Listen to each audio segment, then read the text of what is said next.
जय हिंद फ्रेंड्स। और रामपुरा की पाठशाला में आपका स्वागत है।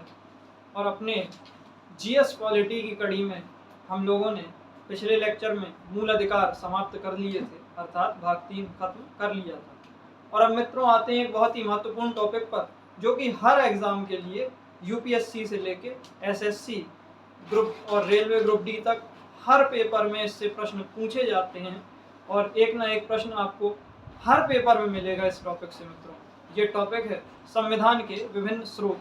जी हाँ मित्रों, क्योंकि हमने अपने संविधान में विभिन्न प्रावधान अलग अलग देशों से लिए थे, विभिन्न व्यवस्थाएं अलग अलग देशों से ली थी, और इनको हमने जस का तस कॉपी न करके अपने भारतीय परिवेश के अनुसार ढालकर बदल कर यहाँ पर लागू किया था। तो मित्रों, डॉक्टर अंबेडकर से संविधान सभा के कुछ सदस्यों ने कहा था कि आपने तो ये संविधान कट कॉपी पेस्ट कर दिया है। तो डॉक्टर अंबेडकर ने कहा था कि क्या इस समय वर्तमान में ऐसा संभव है कि विश्व का कोई भी संविधान 100% मौलिक हो, नया हो।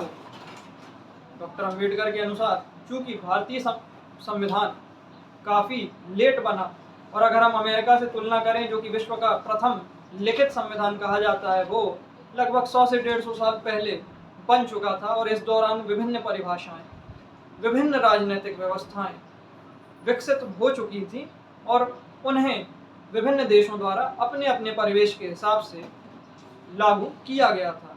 जैसे कि गणतंत्र, लोकतंत्र, संसदीय शासन, मूल अधिकार आदि व्यवस्थाएं पहले से ही परिभाषित हो चुकी थी।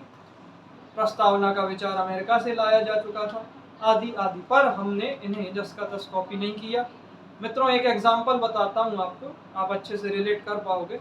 जैसे कि मूल अधिकार कहा जाता है कि हमने अमेरिका से लिया, पर हथियार रखने का मूल अधिकार अमेरिका में नागरिकों को प्राप्त है। वहाँ पर राइट टू बेयर आर्म्स दिया गया है एक मूल अधिकार के तौर पर, जो कि यहाँ पर भारत में नहीं लिया गया।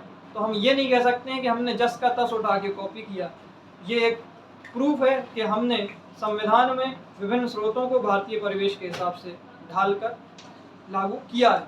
इसके अलावा डॉक्टर अंबेडकर ने कहा था कि कोई भी संविधान कितना भी अच्छा क्यों ना हो, अगर उसको लागू करने वाले, उस व्यवस्था को चलाने वाले लोग ही खराब होंगे तो वह संविधान बर्बाद हो जाएगा, विफल हो जाएगा। और अगर कोई भी संविधान कितना भी खराब क्यों ना हो, परंतु उस संविधान को लागू करने वाले, व्यवस्था को चलाने वाले लोग अच्छे होंगे, तो खराब संविधान होने के बावजूद वह एक सफल संविधान बन सकता है। तो मित्रों, देर न करते हुए शुरू करते हैं।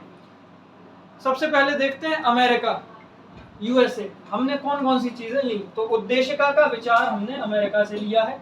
न्यायिक पुनर्विलोकन अनुच्छेद 13 हमने अमेरिका से लिया। न्यायपालिका की स्वतंत्रता, जिसके लिए भारतीय न्यायपालिका फेमस है, और इसने अनेक ऐसे निर्णय दिए हैं जो विश्व स्तर पर ख्याति प्राप्त हैं। उदाहरण के तौर पर केशवानंद भारती केस, और विभिन्न देशों ने इनको अपनाया भी है। उपराष्ट्रपति का पद हमने अमेरिका से लिया है। मूल अधिकार, फंडामेंटल राइट्स, अब ये मैंने बताया, अमेरिका से लिए। सुप्रीम कोर्ट और हाई कोर्ट के जजों को पद से हटाने की प्रक्रिया अमेरिका से ली गई है।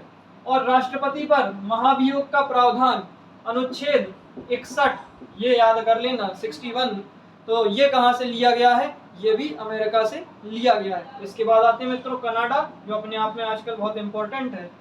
सशक्त केंद्र के साथ संघीय व्यवस्था। आप देख सकते हैं कि हमारे यहाँ सेंट्रल गवर्नमेंट के पास ज़्यादा पावर है। जैसे कि उदाहरण के तौर पर राष्ट्रपति शासन लगाना, एक उसकी ये केवल और केवल सेंट्रल गवर्नमेंट के पास ये शक्ति है। और हालांकि राष्ट्रपति शासन राष्ट्रपति लगाता है, पर वो किसकी सलाह पर काम करेगा? मंत्रिपरिषद, केंद्रीय मंत्रिपरिषद। केंद्र द्वारा राज्यपालों की नियुक्ति करना, ये भी एक प्रकार के शक्तिशाली केंद्र की अवधारणा को सिद्ध करता है। एससी, सुप्रीम कोर्ट का परामर्शदात्री न्याय क्षेत्र या न्याय निर्णयन, ये अनुच्छेद 143 के अंतर्गत आता है। और इसके दौरान राष्ट्रपति को अगर किसी कानूनी विषय पर सलाह चाहिए होगी तो वह सुप्रीम कोर्ट से यह सलाह मांग सकता है, और सुप्रीम कोर्ट द्वारा दी गई सलाह राष्ट्रपति पर बाध्यकारी नहीं होती है।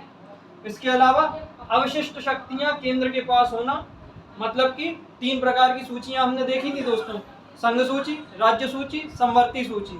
जो शक्तियां, जो विषय इन तीनों सूची में नहीं है, वह अवशिष्ट विषय कहलाते हैं। और वे अवशिष्ट जिनका उल्लेख इन तीनों में से किसी भी सूची में नहीं मिलेगा, वे विषय सारे के सारे या वे शक्तियां केंद्र के पास होंगी, अर्थात उन पर कानून बनाने की शक्ति केंद्र के पास होगी। तो ये थे अमेरिका और कनाडा से संबंधित प्रावधान। जय हिंद।